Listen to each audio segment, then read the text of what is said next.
Lois Fuller nace en 1862 en Fullersburg, una pequeña población en Illinois, cerca de Chicago, y desde pequeña empieza a trabajar en el ámbito teatral, en distintas producciones, haciendo pequeñas apariciones y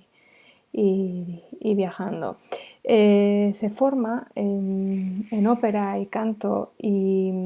pasa por distintas academias y por fin en 1887 debuta como bailarina en un espectáculo de variedades. Aunque no tomará clases formales hasta 1889. Y esto es una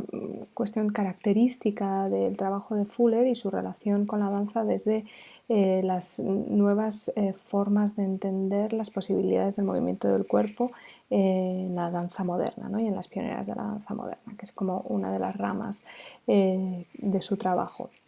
Entonces también en este año, en 1889, fundará su propia compañía y empezará a girar por Estados Unidos. Y viajará también a Londres y se iniciará en el aprendizaje de la danza popular conocida como danza de la falda o skirt dance, que realmente viene de la tradición del cancán y del vodevil y que se inscribe en una tradición popular, ¿no? Que ella va a convertir y que va a resituar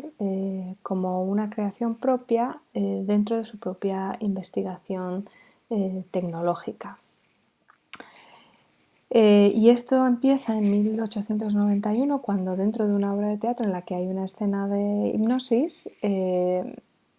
plantea la posibilidad de, a través de la iluminación de escena, trabajar las posibilidades de una tela que ella lleva puesta. El efecto, bueno, parece que resulta muy bien y a partir de ahí arranca toda la investigación que va a dar lugar al trabajo más conocido de Fuller y a lo que en un primer momento se llama danza serpentina y que luego evoluciona en distintos formatos, con creciente complejidad técnica. Entonces, desde este momento hacia adelante aparece una evolución en la obra de Fuller que la va a llevar a transitar distintos ámbitos, siempre en busca como de una forma de construcción que podemos claramente etiquetar como intermedial, porque si bien Fuller trabaja en el ámbito de la danza y el movimiento corporal es muy importante para ella y ella se considera desde luego coreógrafa y bailarina, esto no es lo único que hace. Si bien trabaja en el mundo de lo tecnológico y explora las posibilidades de la nueva tecnología de la electricidad, es amiga de Edison, explora también las posibilidades de lo radiactivo y es amiga del matrimonio Curie, tiene su propio laboratorio después, posteriormente al cierre del laboratorio de los Curie, cuando ya se sabe que la radiactividad está produciendo problemas relacionados con el cáncer. Ella abre su propio laboratorio que le llevará a tener problemas de salud posteriormente también.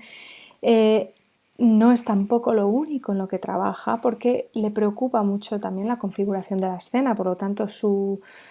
investigación tiene mucho que ver con lo escenográfico, con el potencial de lo escenográfico, con cómo trabajar el entorno de la escena como un ámbito para lo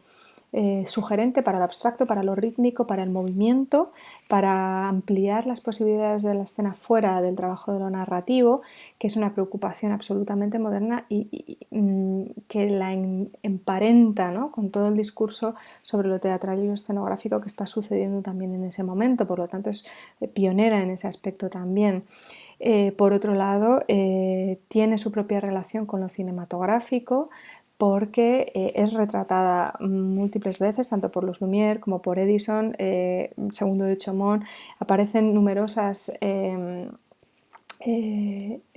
películas de Fuller y por supuesto no solo de Fuller sino también de sus imitadoras. En un montaje que se hizo hace unos años en la Cinémathèque francés, es un montaje de 25 minutos en los que aparecen las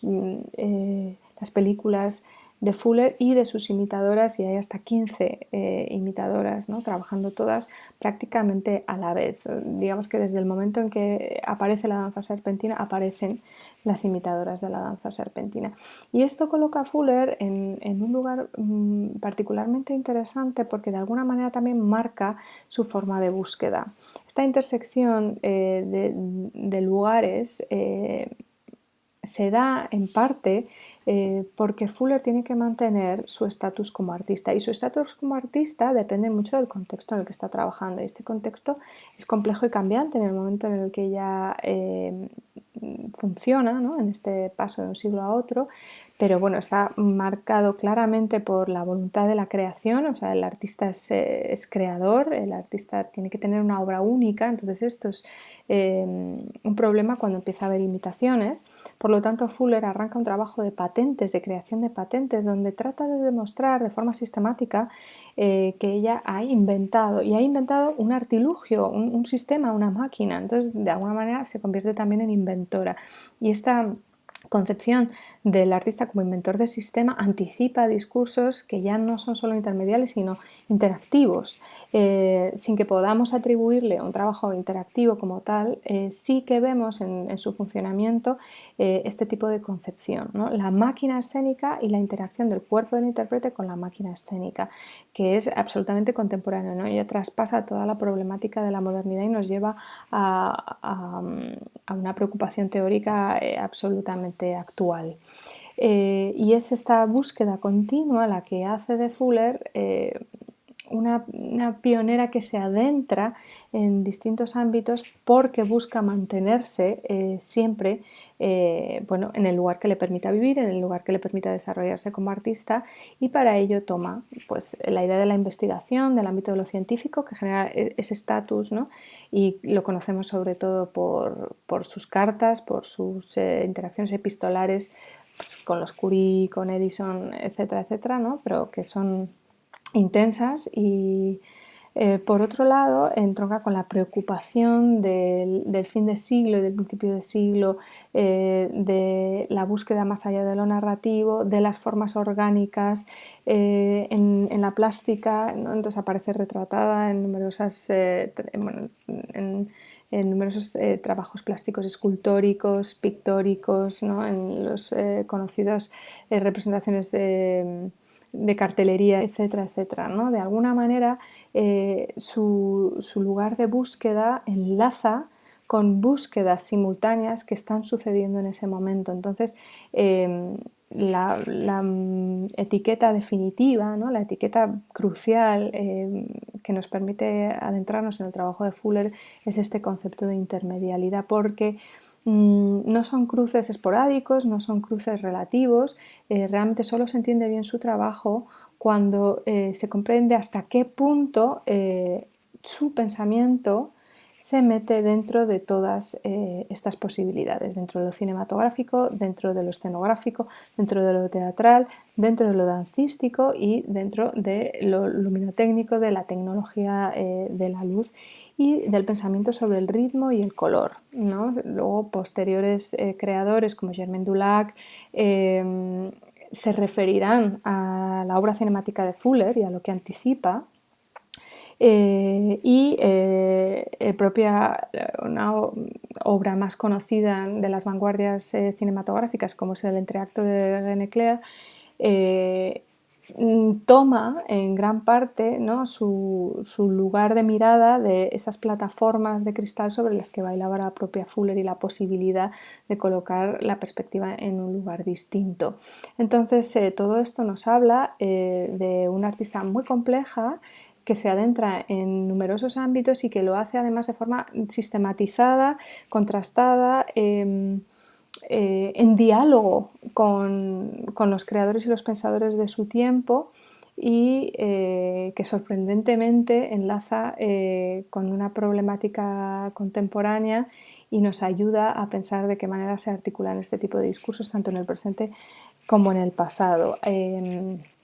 Son muy interesantes las fotografías y su propio concepto de autoimagen, porque no es ortodoxa en ninguno de los ámbitos en los que trabaja, no es ortodoxa en la danza porque está haciendo, ¿no?, un trabajo de búsqueda de movimiento del cuerpo que está renovando el lenguaje de la danza, no es ortodoxa en su búsqueda cinematográfica y teatral porque está renegando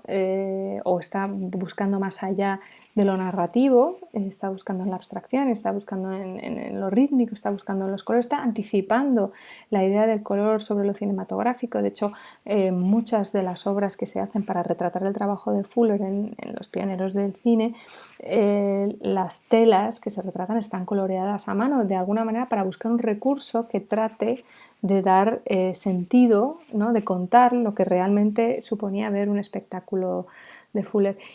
Pero ella misma tenía una forma distinta de pensar cuando estaba en lo escénico y cuando estaba en lo cinematográfico. Y cuando estaba en lo cinematográfico reorientaba su forma discursiva, ¿no? Entonces, bueno, esta concepción de una artista amplia, con capacidad de exploración en distintos ámbitos y con una tensión que la coloca siempre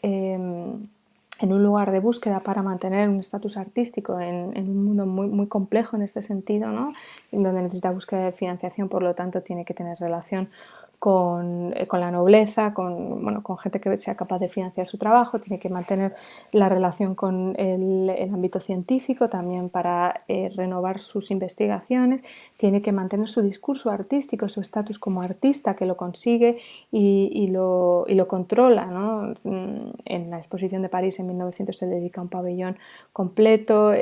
mucho del trabajo va encaminado, ¿no?, a mantener mucha la atención y posiblemente muchas de las prácticas que dentro de su escuela, lo que es su compañía, a lo mejor